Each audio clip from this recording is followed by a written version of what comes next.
גישות מוריי ורבותיי, the permission of Hashem, this Dvar Torah, it's for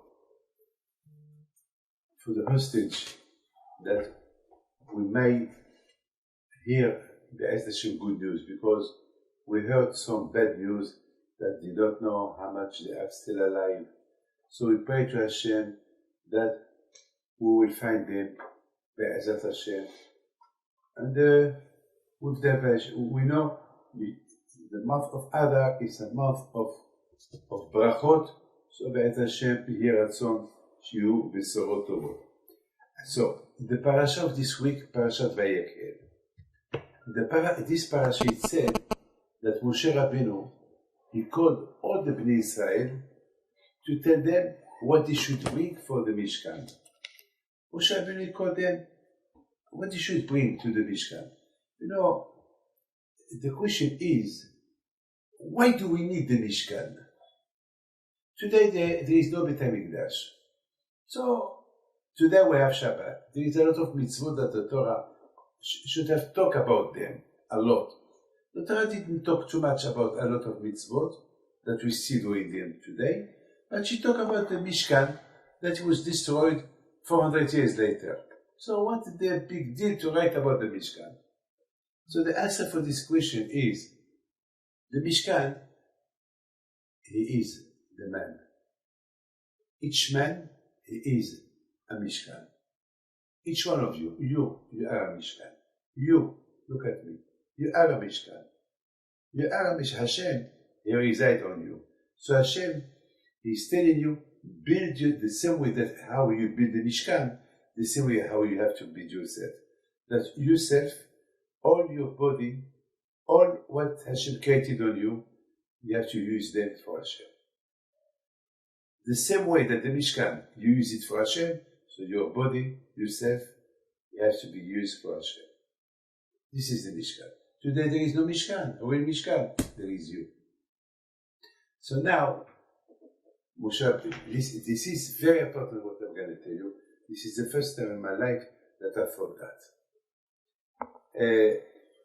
So Hashem, he told Moshe Rabbeinu, Vayakhel, call the Jews, talk to them. Okay. He talked to them about Shabbat, he talked to them about everything. Then Moshe Rabbeinu went to his tent. And he called the Jews to tell them, this is the kind of donation that he needs from them to bring, to realize the building of the Mishkan. Okay? Till now it's okay. The Torah said that all Jews came to the Mishkan. Okay? Moshe Rabbeinu talked to them. You know what the Torah said after?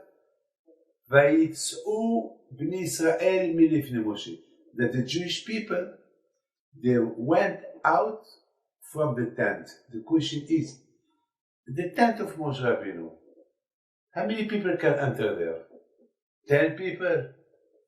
At the most, 20 people. But all Bnei Israel, all the Jews, how it's possible? You understand? It's like you have your dining room in your house. How many people can you invite? 50 people? 100 people? Can you invite 2,000 people? Can you invite 600,000 people? Can you invite millions of people? With children? It's impossible. So Rashi said, from here we see the big miracle that happened. The big miracle that a small tent contained millions of people. It's impossible. Now, I like to imagine. You understand me? I like to imagine. I see people entering the tent of Moshe Rabbeinu. 10, 20. And I follow them. And I ask myself when I am walking, why am I going to be there? The tent is small. How many people can be there? From here I understand something incredible. How much with Hashem there is no limit. We as a human being, our brain is built that everything has a limit. Like you have a glass, this is a glass. You cannot put a bottle in this glass. It's a glass that you can put here, a quarter of a bottle. Yes or no? Or half a quarter of a bottle. But you cannot imagine to put here a bottle of water. Because it's a glass made for small amount of water. Buy a car, normal car. How many people can be in the car? 5 people? 6 people? If it's 100 people, it's a bus. If 300 people, it should be a train. If 2,000 people, you need a Titanic. 2,000 people. But you cannot, there doesn't exist a place where you can put there millions of people. My friend, this is for you, it's impossible. But for Hashem, everything is possible. For HaKadosh Baruch Hu, what it is not possible can be possible. And for this, I would like to tell you a story. Last night we were talking with Maggie, stories of tzaddikim. And among the stories, so she told me a story about her father. The father, that he was coming from a trip in the bus, and he had with him a small case with full of money. You know, money, gold money. Louis, gold money. And he was in the bus all night. When he arrived to Isawera, he forgot the small. I mean, he was so tired, he took somebody else's suitcase. But he did not take the small case that there is when all the gold there. And he went home. When he arrived home, he see that he took the wrong suitcase. That's it. Now it's bankrupt. It's a bus full of people. Then they clean the bus. The one who will find it, he will take it. That's it. And he said, with the zechut of Rabbi Chaim Pinto, is that the script? And the father of Maggie, he told me that story about 40 years ago. I remember. But last time we were talking about stories of tzaddikim. We will talk stories about tzaddikim that give you emunah, give you energy that with Hashem there is nothing limited. With Hashem nothing is limited. Nothing is limited. So he ran to the bus station. The bus station at that time it was near the Isawera, it was near the cemetery. He arrived, he saw the workers cleaning, and now he was ready to fill it for people to travel.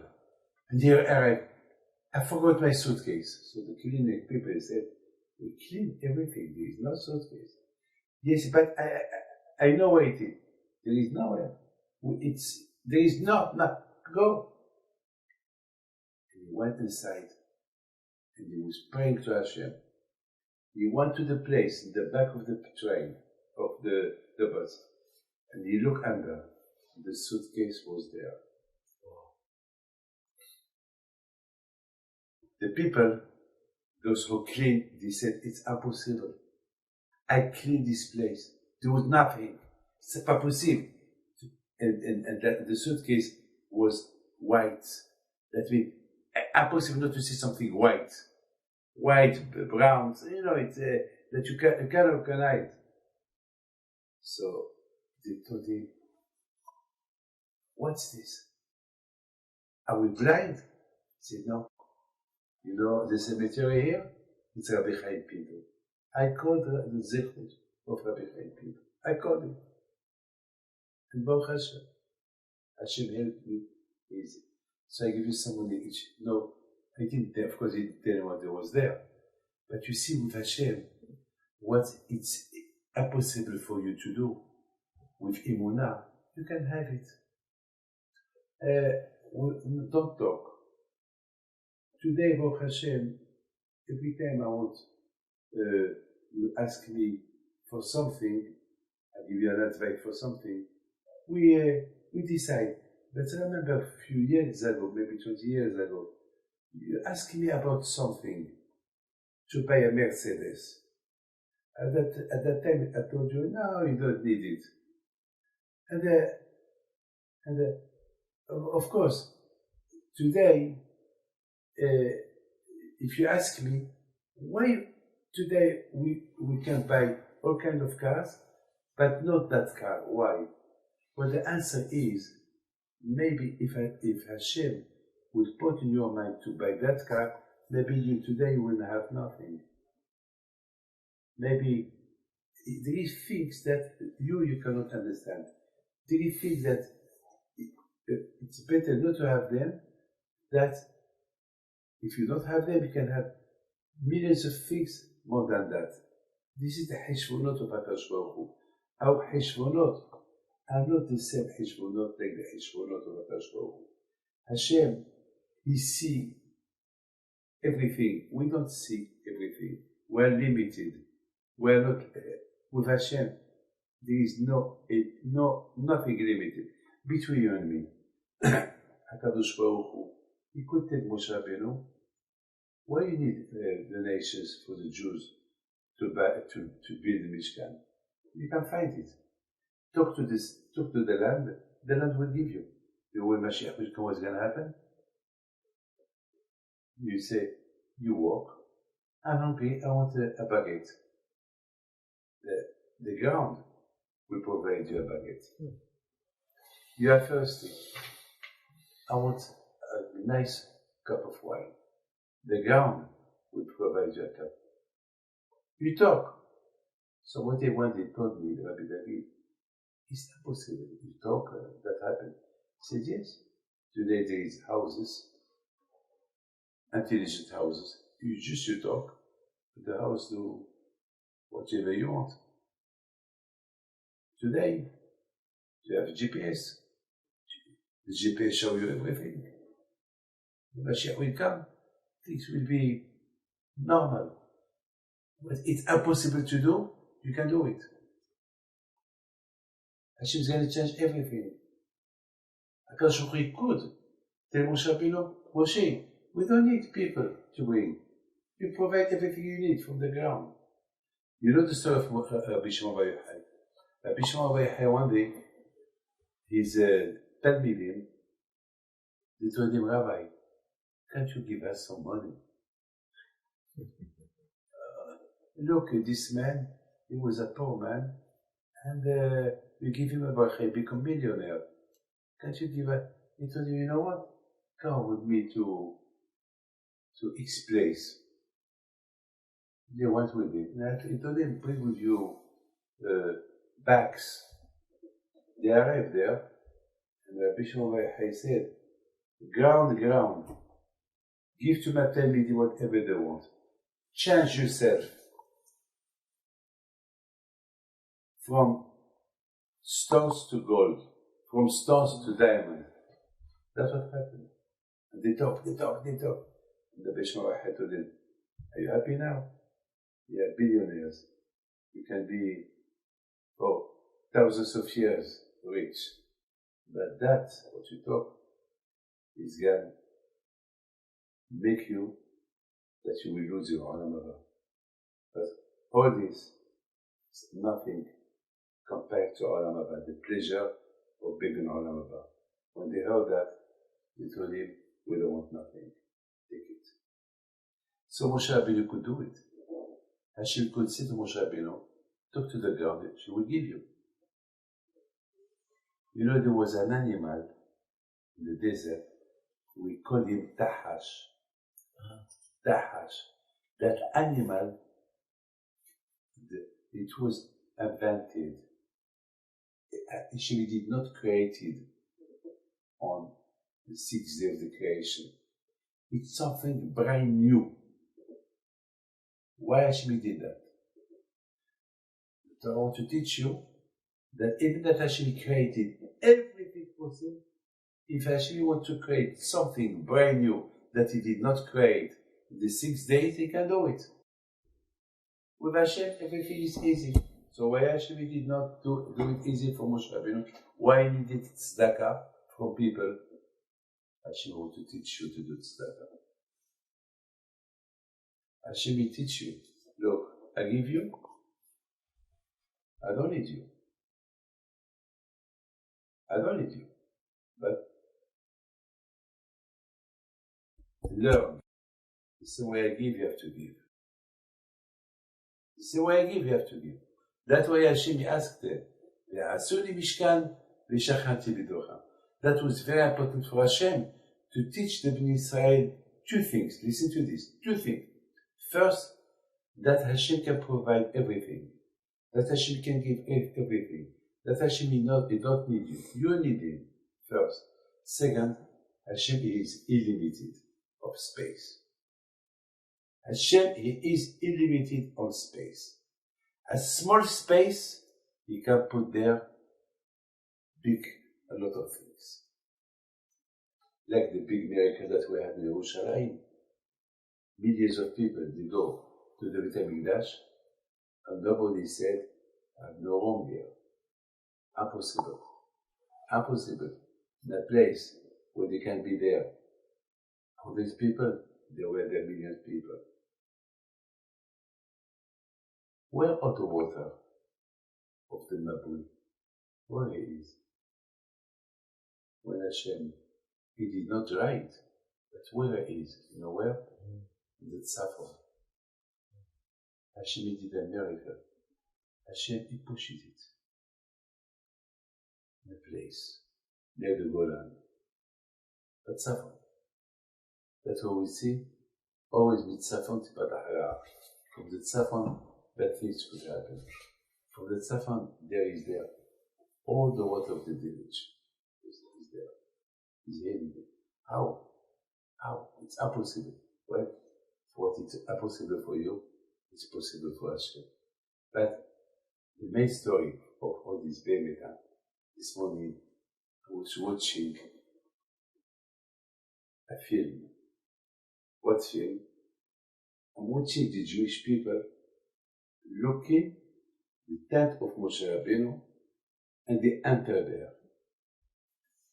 Thousands, and I am 100 meters behind, and I think, but how they enter there? How can they be there? How it's possible? I mean, if it was a state football stadium of millions of people, I understand. But it's a tent, small tent. For 10 people, Moshe Rabbeinu, his tent was small. How can you imagine the Beit HaMikdash that they had in the desert? How you imagine it? This Beit HaMikdash of millions of people, where there was bracha. You see, this is what he told me, Rabbi David, I make a lot of money. But at the end of the month, I have nothing. No bracha. I make a lot of money. Where is the money? These people who make small money, and they have bracha on that money. And these people, Shemishmor, they make a lot of money, they have no bracha. Shemishmor, no bracha. Birkat Hashem, we know who is the richest man? Who is the Asher? Birkat Hashem is the Asher. The bracha is the wealth is the bracha. You can be billionaire and there is no bracha. There is no satisfaction. There is no happiness. There is problems. What's the money? And there is people, they have bracha. No problem, shalom bayit. They are happy. And they live well with a big smile. This is the bracha. This is the bracha. But what the Torah said, they went out from the faith. Can you imagine Moshe Rabbeinu? He looked at the small tent, millions of faces. Please listen, just imagine Moshe standing with his standard, watching millions of Jews in his tent, and he knows every one of them. How can he be there? Right, Hashem? Hashem can do everything. Hashem can do everything. Hashem, when you have emunah, what you cannot imagine can happen. Like the war. We see miracles in the war. We see Mamash Nissi v'niflaot. Nissi, somebody had his gun, walking, and he saw a bird. She came to his gun. A beautiful bird, yellow bird. And then he saw the bird jumping to the ground. So he looked at her, where she was standing next to a big bomb. He saw a wire coming out from the ground. So quick he ran away, and he shot at that bomb. It exploded. If you would walk, 20 people will die. 20 people. Who saved him? A bird. From where that bird came. Why did he fly? Why went to the ground? To show him this is a message from Hashem. So Be'ez Hashem, I pray for you that HaKadosh Baruch Hu will give you bracha, v'atzlacha, and always should be bracha in your hand.